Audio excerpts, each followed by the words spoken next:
दोस्तों नमस्कार। दोस्तों वैसे तो पृथ्वीराज चौहान के बारे में पढ़ने के लिए दर्जन भर किताबें हैं, मगर इस लिस्ट में सबसे प्रमुख किताब है चंद्र बरदाई की पृथ्वीराज रासो। पृथ्वीराज रासो एक महाकाव्य है जिसमें भारत के गद्दावर हिंदू सम्राट पृथ्वीराज चौहान की कहानी लिखी है। इस कहानी पर फिल्म भी बनी है, तो ये जानने की इच्छा करती है कि ये कहानी क्या है, इस कहानी का इतना जिक्र क्यों है, खासकर पृथ्वीराज चौहान की रानी संयुक्ता के बारे में। रानी संयुक्ता पृथ्वीराज चौहान की सभी रानियों में से सबसे मनपसंद रानी थी। पृथ्वीराज चौहान रानी संयुक्ता को पाने के लिए स्वयंवर के बीच से उन्हें उठा लाए थे। पृथ्वीराज चौहान और संयुक्ता की प्रेम कहानी। दोस्तों संयुक्ता कन्नौज के राजा जयचंद की बेटी थी। इतिहासकारों के मुताबिक संयुक्ता बेहद सुंदर थी, जिसका जिक्र दूर तक होता था। संयुक्ता ने पृथ्वीराज चौहान के बारे में कई किस्से सुने हुए थे, इसलिए पृथ्वीराज चौहान को देखने की उनके मन में बड़ी इच्छा थी। एक बार संयुक्ता ने अपने महल में आए एक चित्रकार के चित्र देखते हुए पृथ्वीराज चौहान का चित्र भी देखा। इस तस्वीर को देखते ही संयुक्ता पृथ्वीराज से प्रेम करने लगी थी। वहीं जब उस चित्रकार ने संयुक्ता का चित्र पृथ्वीराज चौहान को दिखाया तो वो भी मन ही मन उन्हें चाहने लगे, लेकिन कहानी में रोमांच आना ही था, तो वो लेकर आए संयुक्ता के पिता जयचंद।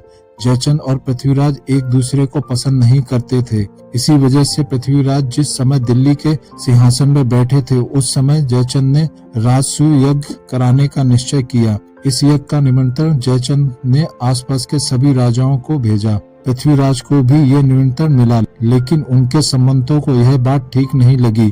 जयचंद राजसूय यज्ञ कर रहे हैं, इस वजह से पृथ्वीराज ने इस निमंत्रण को अस्वीकार कर दिया। इसके बाद गुस्साए जयचंद ने महल के दरवाजे पर पृथ्वीराज की एक प्रतिमा द्वारपाल के रूप में स्थापित कर दी और इस तरह बढ़ते बढ़ते बात काफी आगे बढ़ गई। राजा जयचंद को कहीं न कहीं यह बात पता थी कि संयुक्ता पृथ्वीराज को मन ही मन चाहती थी, इसीलिए बेटी का स्वयंवर करने का निर्णय लिया। स्वयंवर होना था, इसीलिए स्वयंवर का निमंत्रण जयचंद ने आसपास के सभी राजाओं को भेजा, लेकिन पृथ्वीराज को निमंत्रण नहीं भेजा। संयुक्ता इस बात से अपने पिता से नाराज थी। संयुक्ता को स्वयंवर में आए राजाओं में से किसी को भी चुन लेने के लिए कहा गया, लेकिन संयुक्ता तैयार नहीं हुई। जब उन्हें पता चला कि पृथ्वीराज चौहान नहीं आए हैं, तो संयुक्ता दरवाजे पर लगाई गई पृथ्वीराज चौहान की मूर्ति को माला पहनाने निकल पड़ी।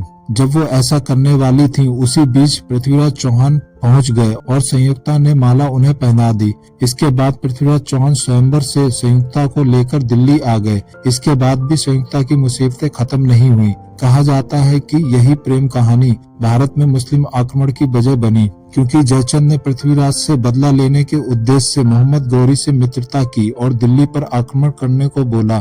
इतिहासकारों के मुताबिक पृथ्वीराज ने मोहम्मद गौरी को 16 बार परास्त किया, लेकिन पृथ्वीराज चौहान ने युद्ध धर्म का परिचय देते हुए मोहम्मद गौरी पर रहम खाकर हर बार जीवित छोड़ दिया। राजा जयचंद ने गद्दारी करते हुए मोहम्मद गौरी को सैन्य मदद दी और इसी वजह से मोहम्मद गौरी की ताकत दुगनी हो गई थी तथा 17वीं बार के युद्ध में पृथ्वीराज चौहान मोहम्मद गौरी के द्वारा पराजित होने पर पृथ्वीराज चौहान को उनके सैनिकों द्वारा बंदी बना लिया गया और अपने साथ ले गए एवं उनकी आंखें गर्म सलाखों से जला दी गईं। इसके साथ अलग अलग तरह की यातनाएं भी दी गईं, जिसके बाद उनकी मृत्यु हो गई। इतिहासकारों के मुताबिक जब संयुक्ता को इस बात की जानकारी मिली तो वह एक वीरांगना की भांति सती हो गई। उन्होंने जौहर चुना, उन्होंने खुद को खत्म कर दिया। वे सती हो गई और उनकी प्रेम कहानी हमेशा के लिए अमर हो गई। इतिहास के स्वर्णिम अक्षरों में आज भी यह प्रेम कहानी अमर है। रानी संयुक्ता से जुड़े और भी कई भ्रांतियां हैं, जहां कहा जाता है कि उनके साथ बहुत ही बर्बरता हुई। इंटरनेट पर इसी तरह बिना रेफरेंस के कई ब्लॉग हैं जो रानी संयुक्ता के विषय में इसी तरीके की बात लिखी गई है। ये सिर्फ एक अफवाह है जो हिंदू धर्म और हिंदू धर्म के लोगों को नीचा दिखाने के लिए फैलाई गई है, जिसमें अंश मात्र भी ऐतिहासिक सच्चाई नहीं है। यहाँ तक कि इतिहासकार संयुक्ता के वजूद पर भी एक मत नहीं है और इस विषय में किसी ग्रंथ से कोई जानकारी नहीं मिलती है। अभी तो इस बात पर भी विवाद है कि स्वयं पृथ्वीराज चौहान की मृत्यु कैसे हुई थी। दोस्तों पृथ्वीराज चौहान की मृत्यु के ऊपर एक वीडियो बनाया है, जिसका लिंक डिस्क्रिप्शन में दिया है, आप जरूर देखें। दोस्तों आपकी क्या राय है रानी संयुक्ता और जौहर प्रथा के बारे में? कमेंट्स बॉक्स में जरूर लिखें। ऐसे ही किस्से और कहानी सुनने के लिए चैनल को सब्सक्राइब जरूर करें और लाइक करें। धन्यवाद।